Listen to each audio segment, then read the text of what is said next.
रामचरितमानस को जितना पढ़ा जाता है उतनी ही उससे गूढ़ चीज़ें निकल कर के आती हैं। वैसे तो श्री रामचरितमानस के 7 कांड सभी महत्वपूर्ण हैं, लेकिन जो अयोध्या कांड है उसको श्री रामचरितमानस का हृदय कहा जाता है। उसका कारण यह है कि श्री रामचरितमानस के जो इस कांड में हमको वो सीखने को मिलता है जिससे समाज में, घर में जो हमारी समस्याएं होती हैं वो बहुत हद तक वहाँ से हम अगर सीखें तो बहुत कुछ सीखने को मिलता है। इस प्रकार सामाजिक और घर की जो रिश्ते होते हैं उनको बहुत हद तक सुधारा जा सकता है। मेजर टिप्स सिग्नम चैनल में आपका स्वागत है। आपको जानकारी अच्छी लगे तो वीडियो को जरूर शेयर करिए।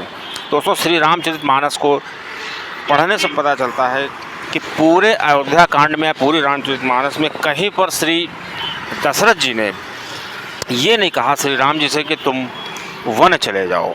बहुत ही गूढ़ चीज़ है ये कि श्री दशरथ जी ने एक बार भी नहीं कहा। और एक ख़ास बात ये भी है कि श्री राम जी से जिसने ये पूछा तो श्री राम जी ने वन जाने को किस तरह से सकारात्मक दृष्टिकोण से पेश किया है, उससे श्री राम जी का चरित्र तो पता ही चलता है। और अगर हम उस चरित्र का 1% भी उतार लें तो हमारे सारी समस्याएं हल हो जाएंगी। दोस्तों, जब श्री चक्रवर्ती सम्राट जाते हैं कैकेयी के पास और वो ये बताने जा रहे होते हैं कि हम श्री राम को कल सम्राट घोषित कर देंगे, उनको उत्तराधिकारी बना देंगे। चूँकि कैकेयी माता जो होती हैं श्री राम को बहुत चाहती हैं, तो दशरथ जी को लगता है कि जब हम ये चीज़ कैकेयी को बताएंगे तो कैकेयी बहुत प्रसन्न हो जाएंगी।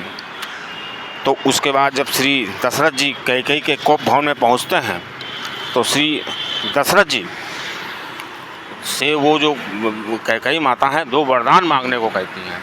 तो दशरथ जी इतने प्रसन्न मुद्रा में होते हैं, वो कहते हैं कि मैं राम की सौगंध खा के कहता हूँ कि तुम जो मांगोगी मैं तुमको दे दूँगा। बस यही जो सौगंध थी ये बहुत भारी पड़ गई। दोस्तों, अब श्री दशरथ जी सौगंध तो तोड़ नहीं सकते थे, क्योंकि श्री तुलसीदास लिखते हैं, रघुकुल रीति सदा चली आई, प्राण जाए पर वचन न जाए। जब श्री दशरथ जी ने सुना कि कैकेयी जी ने श्री राम जी को 14 वर्ष का वनवास और भरत को राजगद्दी दिया है, तो श्री दशरथ जी निःशब्द हो गए। पूरी रामचरितमानस उठा के देख लीजिए, आपको ये नहीं मिलेगा कि श्री दशरथ जी ने श्री कैकेयी जी को उत्तर दिया हो। श्री दशरथ जी निःशब्द हो गए, उनके प्राण निकल गए, लेकिन कहीं पर उन्होंने ये नहीं कहा कि राम तुम बन जाओ। अब दोस्तों, दशरथ जी ने सुनने से पहले ही सौगंध ले ली थी। अब श्री राम जी भी जब वन जाते हैं तो उनको कहीं पर किसी से उन्होंने ये नहीं कहा कि मैं वन गया हूँ, मुझे वन भेजा गया है। अब श्री राम जी जो हैं कौशल्या माता के पास जाते हैं और कौशल्या माता से वो बताना चाहते हैं, लेकिन कौशल्या माता बहुत प्रसन्न मुद्रा में होती हैं, क्योंकि वो जानती हैं कि कल श्री दशरथ जी इनको युवराज बनाने वाले हैं। लेकिन श्री कौशल्या माता को ये नहीं मालूम है कि कल रात में क्या घटना घटी है। अब श्री राम जी देखिए उनसे कैसे कहते हैं।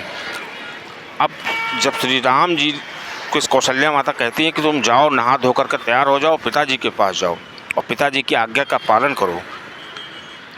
लेकिन श्री राम जी ने कैसे जवाब दिया, देखिए। श्री राम जी कहते हैं कि कल रात में श्री दशरथ महाराज पिताजी ने धर्म का पालन कर दिया। तो कौशल्या माता पूछती हैं कि श्री दशरथ जी ने क्या ऐसा कर दिया कि उन्होंने धर्म का पालन कर दिया है। तो श्री राम जी कहते हैं, देखो माता, मैं बड़ा हूँ या भरत बड़े हैं?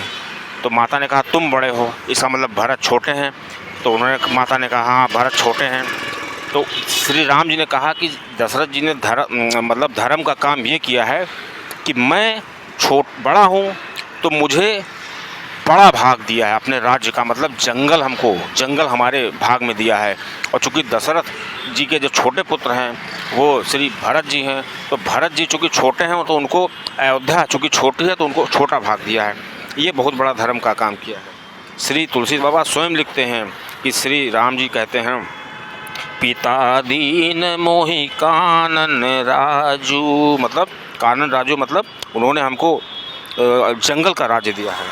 जहाँ सब भांति मोर बड़ काजू। और ये जो हमको भाग दिया है कानन का, वो ऐसे ही नहीं दिया, वहाँ उस जंगल में मेरे बहुत से बड़े बड़े कार्य पड़े हुए हैं, उनको मुझे पूरा करना है। तो आप कौशल्या माता को देखिए, मतलब चरित्र चित्रण देखिए, कौशल्या माता क्या कहती है। और कोई माता होती तो बहुत बुरा मान जाती है।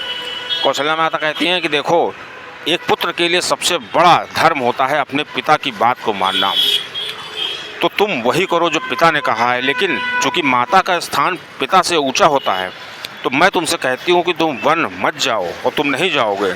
लेकिन चूँकि ये चीज़ कई माता ने भी कहा है, कई माता ने वरदान मांगा है, इसलिए अगर तुम माता की सौगंध के लिए, माता के वर के लिए, माता की इच्छा की वजह से अगर तुम वन जाओगे, तो तुमको इस तरह पता चलेगा कि सारी अयोध्या जो होती है, इस तरह की जो 100 अयोध्या हैं, उससे कहीं ज़्यादा सुंदर वन हो जाएगा। दोस्तों, इस प्रकार माता जी का चरित्र